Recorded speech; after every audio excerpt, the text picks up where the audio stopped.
इस वीडियो में हम सिंपली बात करेंगे कि किस तरह से जो ट्रांसफ़र फंक्शंस होते हैं वो एक इलेक्ट्रिकल और कंट्रोल सिस्टम्स में यूज़ किए जाते हैं किसी भी सिस्टम को एनालाइज़ करने के लिए, उसकी प्रॉपर्टीज़ को एनालाइज़ करने के लिए, ये चीज़ें देखने के लिए कि किस तरह से जो उसका आउटपुट है वो चेंज हो रहा है with respect to its input. किस तरह से उसका करंट या वोल्टेज किसी भी आरसी सर्किट का ग्रेजुअली इंक्रीज़ हो रहा है और किस तरह से उसमें चेंजिंग आ रही है with respect to its input. यहाँ पर एक सवाल आता है कि ट्रांसफ़र फ़ंक्शन क्या होता है? Transfer function is the ratio of the Laplace transform of it's input and output. Transfer function एक रेशियो होता है जो कि लैप्लास ट्रांसफ़ॉर्म होती है उसके आउटपुट की to the Laplace transform its input. Means Laplace transform means के ट्रांसफ़ॉर्म का बेसिक पर्पज़ ये होता है कि हम टाइम डोमेन से फ्रीक्वेंसी डोमेन में शिफ्ट होते हैं। अब किसी भी सिस्टम के बिहेवियर को प्रिडिक्ट करने के लिए, एनालाइज़ करने के लिए हम ट्रांसफ़ॉर्म का यूज़ करते हैं through S plane, through poles and zeros. जिस तरह से हम प्रिडिक्ट करते हैं वो हम आगे देखेंगे। बहरहाल ट्रांसफ़ॉर्म पर एक और भी वीडियो है इस चैनल पे, आप उस पर देख सकते हैं, मैं उसका लिंक डिस्क्रिप्शन में दे दूँगा। अब हम बात करते हैं कि ट्रांसफ़र फ़ंक्शन क्यों इम्पोर्टेंट है। ट्रांसफ़र फ़ंक्शन जैसे कि मैंने आपको बताया कि एक रेशो है और ये डिज़ाइन ही इसलिए किया गया है कि ये एरर को मिनिमाइज़ कर सके। किसी भी सिस्टम के, किसी भी कंट्रोल सिस्टम के एरर को मिनिमाइज़ करके उसके आउटपुट को और बेहतर किस तरह से बनाया जा सकता है, ट्रांसफ़र फ़ंक्शन इसलिए यूज़ होता है। अब ट्रांसफ़र फ़ंक्शन को ग्राफ़िकली रिप्रेज़ेंट बहुत सारे तरीक़ों से किया जाता है, जैसे बॉट प्लॉट है, न्यूक्विस्ट प्लॉट है। अब ये बॉट प्लॉट और न्यूक्विस्ट प्लॉट क्या है? ये सिंपल एक ग्राफ़ है जो कि सिस्टम रिस्पॉन्स को शो करवाता है कि किस तरह से कोई भी सिस्टम को हम वेरी कर सकते हैं through it's input and output पे उसका क्या इफेक्ट होता है।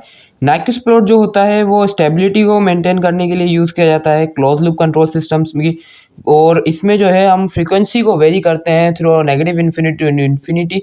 और जो बॉट प्लॉट होता है, बॉट प्लॉट बेसिकली यूज़ होता है गेन और फ्रीक्वेंसी के बीच में, इसका ग्राफ होता है। हम इन दोनों प्लॉट्स को डिस्कस करेंगे हमारी नेक्स्ट वीडियो में। इस वीडियो में हम सिंपल ये समझते हैं कि what is the purpose of transfer function. तो इसकी रियल वर्ल्ड एग्जांपल्स बहुत सारी हैं जिस तरह से ये यूज़ होता है ऑडियो प्रोसेसिंग में, रोबोटिक्स में, एरोस्पेस में यूज़ होता है सिस्टम को एनालाइज करने के लिए।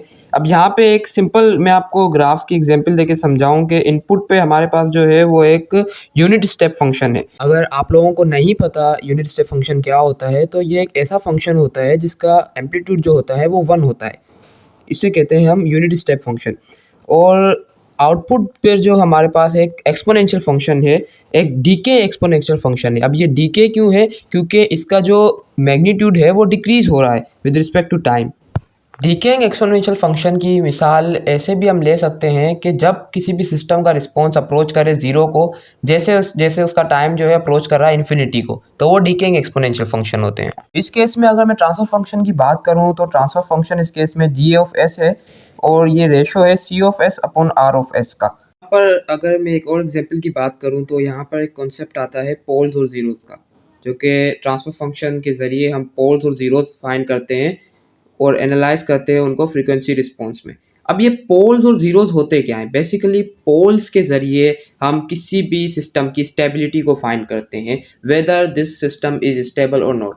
और ये हम किस तरह से करते हैं? हम डिफरेंट पोल्स और ज़ीरोज़ का मतलब, ज़ीरोज़ आप बेसिकली आप समझे, ज़ीरो जो है वो एक न्यूमरेटर होता है और जो पोल होता है वो उसका डिनोमिनेटर होता है। अब डिनोमिनेटर में इन एस प्लेन के ज़रिए हम क्या करते हैं? पोल्स और ज़ीरोज़ को एनालाइज करते हैं।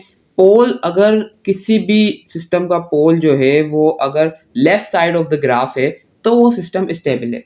अगर उसका पोल राइट साइड पर है ग्राफ के तो वो अनस्टेबल है। अब लैप्लास ट्रांसफॉर्म में दो चीज़ें होती हैं, phi plus j omega. Phi is the real and j omega is the imaginary part.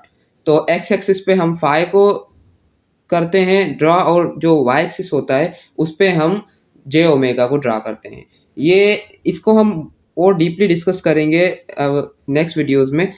Basically अभी हम ये समझते हैं कि पोल्स और जीरोस होते क्या हैं। अब इस एग्जांपल में आप देख सकते हैं H of S S plus two S minus three, ये होता है पोल और ज़ीरो।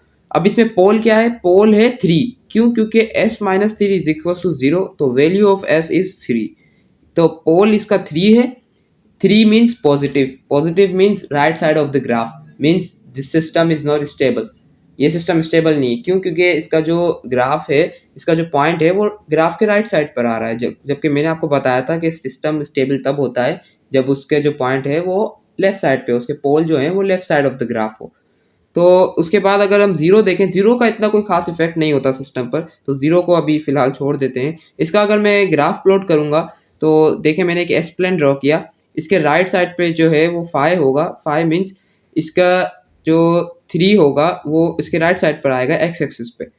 और अगर कोई वैल्यू होती, जैसे ये तो अभी एक रियल पार्ट है, मैंने बेसिक चीज़ समझाने के लिए आपको ड्रा किया है। अगर हम इमेजनरी की बात करें तो उसमें जे और ओमेगा भी आता है, जिसमें हम फिर उसके उस तरह से उसको एनालाइज करके फिर क्रॉस का निशान लगाते हैं, जो कि हम डिस्कस करेंगे अपनी नेक्स्ट वीडियोस में। अब एक और एप्लीकेशन की बात करूं अगर मैं ट्रांसफर फंक्शन की, तो ये रियल लाइफ एप्लीकेशन में प्रैक्टिकली देखा जाए तो ये एक कार की मिसाल लेते हैं हम। किस तरह से कार का जो स्टीयरिंग होता है वो किस तरह से रिस्पॉन्स करता है, मूव करता है जब भी हम उसको राइट टर्न करते हैं और लेफ्ट टर्न करते हैं। इस इक्वेशन में आप देख सकते हैं k is equals to tau S plus 1, जबकि k जो है वो एक गेन को शो कर रहा है। अभी आप k को छोड़ दें, फिलहाल इस इक्वेशन को छोड़ दें और आप समझें कि किस तरह से एक कार पे हम ट्रांसफर फंक्शन को अप्लाई करके उसकी स्टेबिलिटी या उसके रिस्पॉन्स को मेंटेन कर सकते हैं, मेजर कर सकते हैं। अब जो स्टीयरिंग होता है, जब भी हम किसी भी कार को मूव करते हैं तो उसका जो स्टीयरिंग होता है वो किस एंगल पर रिस्पॉन्ड करता है ड्राइवर के स्टीयरिंग इनपुट पे। तो किस तरह से जो उसका स्टीयरिंग एंगल है कार का वो रिस्पॉन्ड करता है ड्राइवर के इनपुट से, कि किस तरह से ड्राइवर ने उसको मूव किया है। अब इसका जो सिस्टम गेम है वो मैंने आपको बताया, वो के डिटरमाइन कर रहा है। अब ट्रांसफर फंक्शन को एनालाइज करके ट्रांसफर फंक्शन के जरिए हम ये जान सकते हैं कि कार के स्टीयरिंग का बिहेवियर क्या है, किस तरह से कितनी जल्दी कितनी क्विकली जो है वो कार रिस्पॉन्ड कर रही है उसके स्टीयरिंग इनपुट के जरिए, और उसके स्टीयरिंग सिस्टम की स्टेबिलिटी क्या है। लेट्स सपोज आपने कार के स्टीयरिंग पे एज एन इनपुट जो है आपने उस स्टीयरिंग को मूव किया, और उसके रिस्पॉन्स में जो टायर को मूव होना था, जो टायर की डायरेक्शन को मूव होना था या जिस डायरेक्शन में मूव होना था वो सही वक्त पे मूव नहीं होता है, कुछ डिले आ जाता है या कोई सिस्टम की खराबी हो जाती है। तो उसकी वजह से क्या होगा, आपकी जो कार है उसका एक्सीडेंट हो सकता है। आपकी कार जो है वो सही वक्त पर अगर मूव नहीं हुई तो किसी चीज़ से टकरा सकती है, आपकी कार किसी चीज़ को हिट कर सकती है। तो इन चीज़ों को ओवरकम करने के लिए ट्रांसफ़र फंक्शन का यूज़ किया जाता है किसी भी सिस्टम को स्टेबल करने के लिए। अब यहाँ पे जो है इंजीनियर्स, बहुत सारे इंजीनियर्स जो हैं वो एनालाइज करते हैं थ्रू डिफरेंट इक्वेशंस और थ्रू डिफरेंट डिफरेंशियल इक्वेशंस और मॉडल्स के ज़रिए रिप्रेजेंट करते हैं complex dynamics of car accurately. तो इस तरह से ये बेसिक प्रिंसिपल होते हैं ट्रांसफ़र फंक्शन के, जिसको यूज़ करके हम अंडरस्टैंड करते हैं इनपुट आउटपुट रिलेशनशिप्स को और किसी भी सिस्टम के बिहेवियर को। अब अगर इलेक्ट्रिकल पर्सपेक्टिव से देखा जाए तो आरसी सर्किट होते हैं, उनके बिहेवियर को एनालाइज करने के लिए हम ट्रांसफर फंक्शन का यूज़ करते हैं। किस तरह से उसके वोल्टेज इनपुट पे उसका जो करंट है वो ग्रेजुअली इंक्रीज़ हो रहा है या डिक्रीज़ हो रहा है, किस तरह से उसमें चेंजेस आ रहे हैं, उसको एनालाइज करने के लिए भी हम ट्रांसफर फंक्शन का यूज़ करते हैं। तो ये कुछ कंट्रोल सिस्टम्स की एग्जाम्पल थी जिसमें ट्रांसफर फंक्शन यूज़ किया जाता है। If you have any question, any Curie, you can ask me in comment section. That's all for today's lecture. Thank you very much.